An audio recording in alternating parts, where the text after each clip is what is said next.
Hei alle sammen, i dag så har jeg bursdag. Gratulerer med dagen til meg. Jeg fyller 44 år.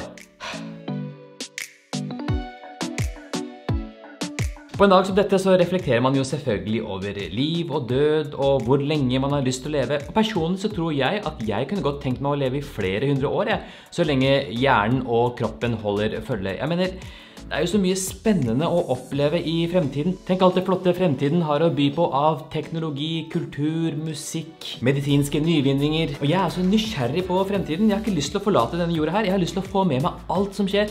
Jeg kunne godt tenkt meg å bli flere hundre år, så lenge hjernen og kroppen følger med. Det er jo selvfølgelig en forutsetning. Jeg holder forresten på å jobbe med en episode som handler om nettopp hvor lenge vi mennesker kan leve. Hva har vi potensialet til å leve, og hva kan vi gjøre av endringer for å leve enda lenger. Det kommer i fremtiden, så følg med på det. Fremtiden. Men akkurat i dag så er jeg litt i motsatt ende av den skalaen her. For jeg skal nemlig snakke om sykdom og død. Og faktisk så har jeg laget en liste over de 10 tilstandene og sykdommene som jeg absolutt ikke vil ha. Dette her er min personlige liste. Dette er de sykdommene som jeg er redd for å få. Dette er ikke en rasjonell og logisk oppbygget liste over de farligste sykdommene eller hva som virkelig er verst å ha. Dette er helt subjektive og private vurderinger fra min side.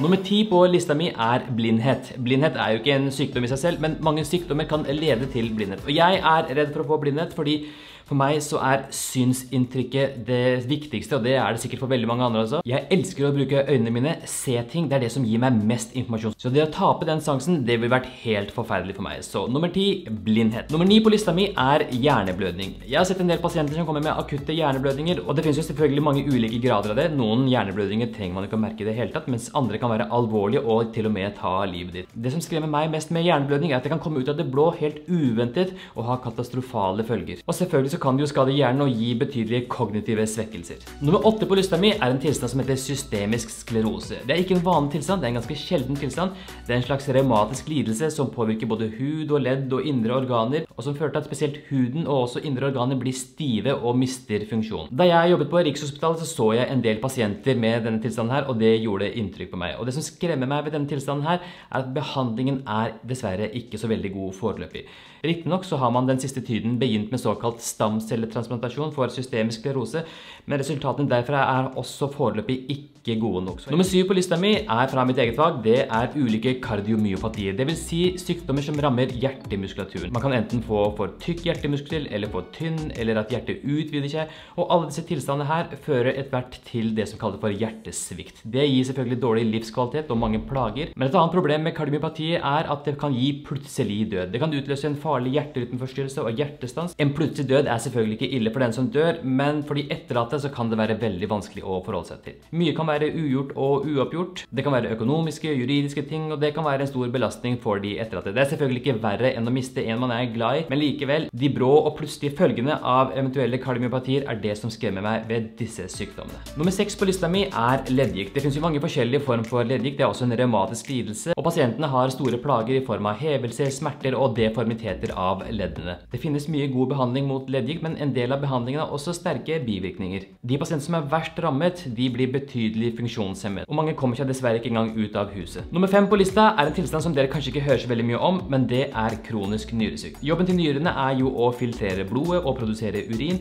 og har man kronisk nyresvikt, så fungerer ikke den jobben skikkelig. Da filtreres blodet dårligere, og ulike stoffer kan hope seg opp i kroppen. Det i seg selv kan gi symptomer og plager, men problemet med nyresvikt er også at det påvirker funksjonen til en del andre organer, ikke minst hjertet. Mange pasienter med nyresvikt blir dessuten avhengig av dialyse og blir dermed ganske bundet til sykehus. De må inn på sykehus kanskje flere ganger i uka for å få renset blodet, fordi nyrene ikke gjør den jobben. Til slutt så vil jo behandling på nyresvikt være transplantasjon, men det er dessverre ikke et alternativ for alle. Nummer 4 på lista mi over sykdommer som jeg absolutt ikke vil ha er KOLS, altså kronisk obstruktiv lungesykdom. Hovedårsaken til denne sykdommen er røyking, og så er det en mindre gruppe som får det fordi de har en viss enzymmangel. Og jeg får nærmest panikk hvis jeg er i situasjoner hvor jeg ikke får pustet ordentlig. Det kan være noe så banalt som å stå i dusjen og få vann rett i ansiktet, eller mens jeg er ute og svømmer. Eller hvis jeg får noe i vrangstupen. Hvis jeg får følelsen av at jeg ikke klarer å puste ordentlig, så får jeg en enorm angst. Og mange KOLS-pasienter, de er nesten alltid tungpust. Den minste anstrengelsen kan gi like mye tungpust som en lang løpetur. En del av pasientene blir så helt avhengig av oksygen og må ha med seg små tanker når de er ute i butikken eller ute og reiser. Kolspasienter blir dessuten dessverre ofte såkalte svingdørspasienter på sykehus. De blir stadig innlagt med luftveisinfeksjoner og lungebetennelser. De er utsatt for å få bakterieinfeksjoner, og det er lite som skal til for at pusten skal tippe over og gi en akutt forverring. Og slike pusteplager gir selvfølgelig betydelig redusert livskvalitet i det daglige.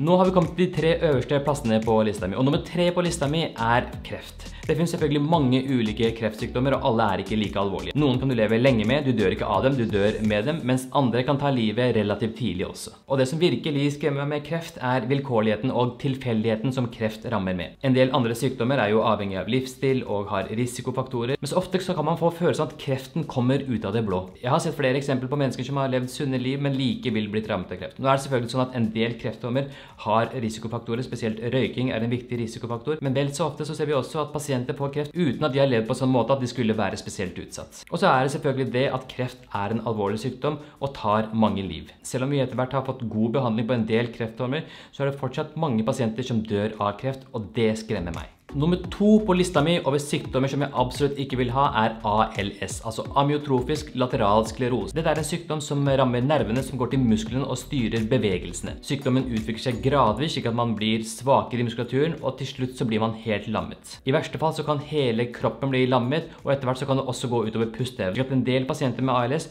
de ender på respirator. De trenger hjelp til absolutt alt, og til og med pustingen. Å bli så funksjonshemmet og så avhengig av hjelp som det en del ALS-pasienter kan bli, det skremmer meg, og det er en situasjon jeg ikke ønsker å havne i. Nummer 1 på lista mi over sykdommer som jeg absolutt ikke vil ha, det er demens. Selv om jeg er kardiolog og mener at hjertet er et flott organ, så er det ingen tvil om at hjernen er det viktigste organet vi har. På mange måter så er vi hjernen, den definerer personligheten vår, den sørger for at vi har de opplevelsene vi har og de minnene vi har. Uten hjernen så er vi jo ingenting, og det er jo også derfor at definisjonen på død er hjernedød. Slutter hjernen å fungere helt, så er man død. Og jeg er livredd for at jeg skal miste mine kognitive evner. Jeg har sett mange pasienter med demens, og jeg ser spesielt hvor vondt det er for pårørende. Ofte så ser vi at pasienter med demens ikke engang klarer å gjenkjenne kona eller mannen som de har vært sammen med 50-60 år. Det er vondt for de pårørende, men det er selvfølgelig også vondt for den som har demens. For innimellom så har de klare perioder, og kan da også være klar over at de er i ferd med å miste sine kognitive evner, sitt intellekt. Og akkurat den mellomfasen der, mellom at du er såpass klar at du vet at du er i ferd med å bli uklar,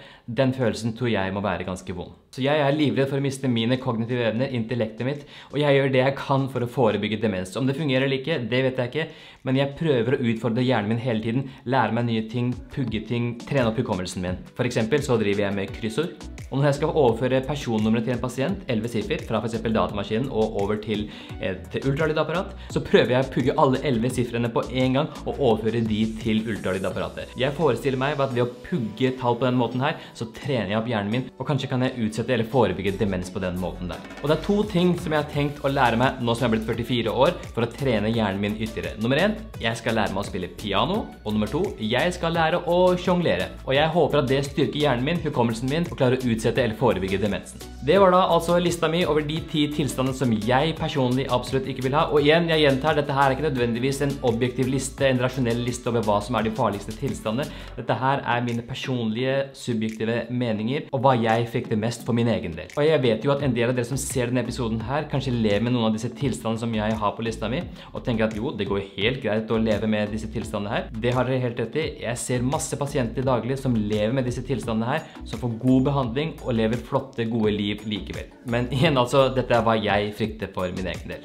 Det var det for denne episoden her. Jeg håper dere likte lyden, og at den var bedre denne gang enn på forrige video. Nå har jeg et nytt oppsett for lyd her, så det håper jeg hjalp.